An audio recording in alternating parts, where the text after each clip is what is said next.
Hello guys, তো দেখতেছেন যে আমি আজকে একটা র্যান্ডম ভিডিও নিয়ে আসছি। এখানে হচ্ছে পুচকুর আমি দেখাবো পুচকু কত কিউট। এটা আমার একটা বরিশাল ব্লগের ভিডিও, এটা ক্লিপ আপনারা দেখছেন যারা যারা দেখছেন। আর এই দেখেন কোনো রিদ্ধি ওরা খেলতেছিলাম, এটা দেখাইতেছিলাম। তো পুচকুরে দেখতে হলে আপনারা দেখেন পুচকু কত কিউট। আমার এত খারাপ লাগে আজকে পুচকুর জন্য। তো এই দেখেন,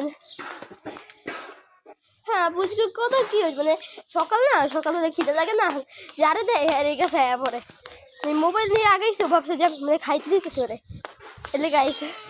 তো অনেক ভালো লাগে পুচকুরে, এত কিউট। মানে দেখেন, হ্যাঁ আমার দেখলে এখন কান্না পাইতেছে পুচকুর দেখে। মানে আমার অনেক ভালো লাগে পুচকুরে। আমি এখন দাদুর একটা ফোন দেবো যে দাদু পুচকুর কী অবস্থা এটা জানার জন্য। সবই রিদ্ধি আর আমার একটা ফ্রেন্ডস হচ্ছে আজ গুবি মার্কা। যাই হোক, ঠিক আছে, রাখ, বাই বাই।